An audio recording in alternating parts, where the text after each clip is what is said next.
Hi, welcome to Snack and Story Time with Canadian Valley Cooks with Kids. I'm Courtney Matlock, and I'm here with two of my girls, Ellis. Hi. And Emily. Hi. And we are here to share with you a perfect pasta dish and to talk a little bit about manners. So we're going to show you how to make this simple but delicious pasta recipe. And then stick around and we will read together The Berenstain Bears Forget Their Manners. So one of my favorite things about cooking is getting to show love to others by feeding them, because to me, food is not only filling their tummies, but also filling their hearts with love. So maybe you can make this dish for somebody that you love and share it with them. So the first thing we need to do, girls, is what? Ask for permission. Yes, ask your mom and dad if you have permission to work in the kitchen, because we are going to be working with a stove and that's very hot and that can be dangerous. So get a grown-up's permission. And the second thing we're going to do is wash our hands. Yes, and did we already wash our hands? Yes. Yes. And then the third thing we're going to do is I will show you the ingredients you need. Check your ingredients. That's right. And the most important ingredient is have fun. That's right. That's right, Emily. We want to have fun today. So the ingredients you need to make this perfect pasta dish are 2 quarts of water. Now 1 quart is 4 cups. So 2 quarts, you're going to want 8 cups of water. Then you want 4 ounces of fettuccine. Now this is 16 ounces. That's about what your standard box of fettuccine or pasta is, 16 ounces. So we're just going to need about 1/4 of that. So we'll end up putting this in our cooking water in a minute. 4 ounces of fettuccine, 1½ teaspoons of salt, 1/2 cup of grated Parmesan cheese. Now we're using actual cheese that I've grated, and you can find this at your local grocery store. It's not hard to find. We're not using the stuff that comes out of a green can, okay? So we're going to use some good quality cheese, and then a tablespoon of butter. And then we're going to finish it off when our pasta dish is complete with just a little pinch of pepper if you like, okay? Now this just makes about 1 to 2 servings, so if you want to feed a couple people or 4 people, you might want to double this recipe, which will be real easy. You'll just do everything times 2. All these ingredients, do it times 2. The first thing we're going to do, I have some water over here boiling, so girls, let's take our salt and our fettuccine. Now this is about 4 ounces, look at that. You've been letting it wait for a long time, so now it's So I'm going to go ahead, and I'm not adding the salt until it's boiling. The water's boiling, now we're going to add salt. And you know why we do that? Because it'll get stuck to the pan at the bottom if it's not boiling. Yeah, sometimes, like if you let your salt stay in your pan too long, it can damage your pan. So we wait to add it until the water is boiling. And I'm taking these tongs, and I am just pushing these noodles down into the water. See how they started off kind of hard, and now that they're in that hot water, they're loosening up. So noodles, the gluten in pasta makes them sticky, and if you just throw them in there and then walk away, you're going to be pretty disappointed when you come back, because they're either going to be stuck to the bottom of the pan, and that's not any good, or they're going to be all clumped together, and that's not any good either, because we want nice strands of pasta. So we're just going to keep stirring it. Now this recipe calls for fettuccine noodles, but you could use linguine or spaghetti, any type of long pasta. Okay, so our pasta is finished cooking now. We wanted it to cook just until it's al dente. Now that is an Italian word, and that means our pasta is going to be a little bit firm and a little bit chewy still. We don't want it to be real mushy and overcooked, so we're stopping it cooking on the shorter end. So before I drain it though, I'm going to pull out some pasta water. And we use pasta water sometimes in our sauces as just as like a component to help the sauce just come together better. So I used a ladle, and I have 1/4 cup of pasta water we're going to use in a little bit. Just reserve that. Now we're going to drain this pasta into a colander.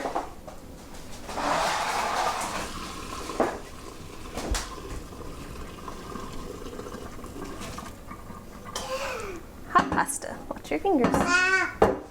Okay, and then we're going to put our noodles back into the pan. It's a pretty pan too. We'll come back to the stove. And we're gonna add our tablespoon of butter. The lights flickered. Emily, will you pour in this cheese? Yes. Ellis, you gonna come toss this? I can. Okay, keep tossing it. And I'm gonna add 2 tablespoons of the pasta water. 1, 2. I'm gonna turn our burner back on to low for just a minute until all this comes together. Let's get that butter around. Because we don't want like the noodles to stick or we can't really eat it. Now I know this seems really simple, but sometimes simple recipes are the best because you can just focus on less ingredients that are maybe more high quality. And can I tell you a little secret ingredient? What? We have a very special secret ingredient. We don't want you or anybody spilling it, or it won't be a secret anymore. Well, that's telling you. It's a kiss. Do you want to go ahead and add that secret ingredient? Okay, so now that's coated pretty well, and we're going to turn the heat back off for a minute. Emily, you hand me that lid over there? And we're just going to let it sit for 1 minute. Okay, so a minute has passed. I'm going to take the lid back off. And Em's going to give it another little stir for us. Kind of sticky, Mommy. It's a little bit cheesy. That looks delicious, Emily. It smells really nice too. The Parmesan, if you've never had it, has a nice, rich, nutty flavor. Especially the kind that, like I made today, where you shave it off the rind of cheese. All right, so now this is ready to go in our pasta bowl. Now I have this chicken sitting here because if you wanted to, you could always throw in some, if you have some leftover chicken in your refrigerator, or if you wanted to add some peas or broccoli to get some of those really good veggies for you in there. All right, so there's that. Now Emily, can you grab the pepper and the cheese? And let's just finish it off with a little bit of cracked pepper. Beautiful, and then sprinkle some of that cheese on top. Mmm, very nice. You must be a really good cook because you know to add lots of cheese. I learned for the best. I love you. Okay, let's grab a fork and you can try our noodles. Okay, just, yeah. Okay. Here, do you want to try grating? So one of the things we can do is grate. If you hadn't already, I had already grated a little bit, so you could get a little grater here. Yeah, like that. Just like that, and rub the cheese back and forth over it. And you could grate your own cheese at the table if you wanted to be fancy like they do it at the restaurants. So, all right, let's sample it. Can you grab a fork, Em? Let's go. Forks. Yeah, is that a fire? It's a little bit hot now.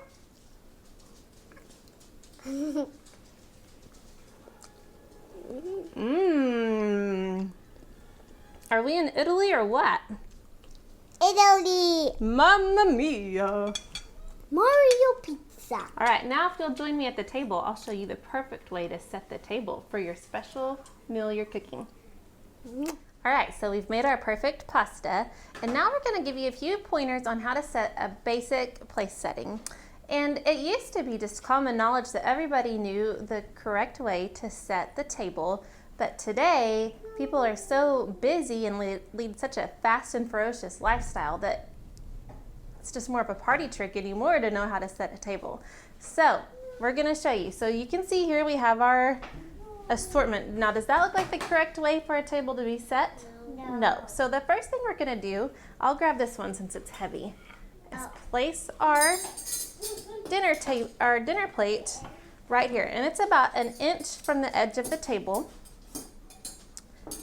And the next thing we're gonna do is grab our napkin. Emily, can you grab the napkin and hand it to Ellis? This is like the chef stand from. Okay, Ellis, here's the napkin, and it goes to the left of the plate. And we're gonna want everything to end up about the same spot at the bottom. Here and then this. Okay, so Ellis, will you put the fork on top of the napkin? Very nice.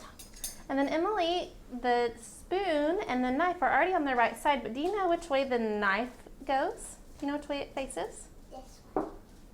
Well, it could, but we're going to face it like this, where the blade is facing in. Okay. And then the spoon goes next to it. You see how the spoon's a little lower? Yeah, Because- see the, Because the knife's supposed to be taller because it's all straight.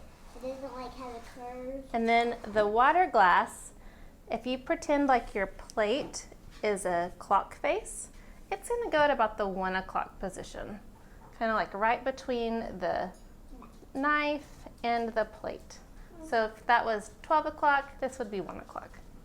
And now you know a basic place setting, and I think you should surprise your mom and volunteer to set the table for dinner. That would mean so much to your mom or dad or grandma and grandpa or whoever you're cooking for that's special. Now, another thing I want to talk to you about, a way to show love to somebody special, is showing them manners and respect at the table. And that's part of showing love to someone, is being respectful to them and saying, I care how you feel at the table. So I'm going to use Emily here as an example. I'm going to move her chair over in front of the pasta. You don't actually have to move in a restaurant if you need to. So Emily, show me how you might slouch at the table, how you might lean over on the table. Like this. Now that is not good manners. Let me show you the right way. You sit up in your chair like a princess or a prince. You sit proud at the table with your back against the chair, and we sit up waiting to And eat. your legs are facing the ground. Okay, now grab your napkin. And you want to make sure it's filled in a square to make sure it's fit. Now unfold your napkin and place it in your lap. And then we would want to wait and make sure everyone else that is eating with us today is seated at the table before we begin to eat. Because that'll be unpolite. It would be. It would not make the other person feel loved on and welcome if you were eating before they got to sit down. So we always Because wait. you always have to say prayers before to bless God. That's right. We do like to thank God for our food. So we wait for everyone to be seated before we start eating. And then we want to have pleasant dinner conversation, because there are just some topics that just aren't acceptable for the dinner table, because maybe they make people feel uncomfortable, or maybe they're gross. And so we want to be thoughtful about what we might say at the dinner table. Another rule or guideline is don't chew with food in your or don't talk with food in your mouth. You want to take smaller bites so you can chew it up and swallow before you speak, because And taste. it's kind of gross to talk with a big glob of food in your mouth and then it might Because fall that'll be- out, or gross, right? Yeah, because people will sometimes it probably makes people throw think- up. It'll make them feel like to be sick. Yeah, that would not be good. And then chew with your mouth closed when you do take your bites of food. We don't chew like this. Nom, nom, Or it's nom. gonna spill out. No, we chew with our mouth closed. Especially with soup. Because remember, we're wanting to show respect and honor to the people we're dining with. And it's, Especially if you go to like a royal palace or something. That's why you want to learn manners so you don't get kicked out or anything. yes, It's that's okay. right. It's okay if you forget. You can just have someone remind you. That's right. It is okay. All of these, I forget things all the time, don't I? We don't have to elaborate on that. But I do. And we all forget things, and it's okay to make mistakes. But you don't laugh at people. Important thing to do is to learn. And then one other thing, or two other things. Never burp when you're sitting at the table, because that's gross. If you do, just say, excuse me. And then finally say please and thank you, and use your very best manners, and then people will invite you more often to the dinner table with them. And you can make, if it's one of your parents' birthday, you can if you have sisters or a brother, you can ask help and make them like lunch or breakfast or dinner. Yes, because Make cooking them feel happy. cooking is a great way to share love with those And on around you. Mother's Day, I made you a breakfast in bed. You did. So, we hope you learned a few tips today on how to make a perfect pasta and how to set a table. And perfectly good dinner manners. Oh, we forgot something. And now we hope you stick around and listen to the Berenstain Bears forget their manners, and we'll link to that in the bottom. And Thank you for cooking with us today. Bye! Bye.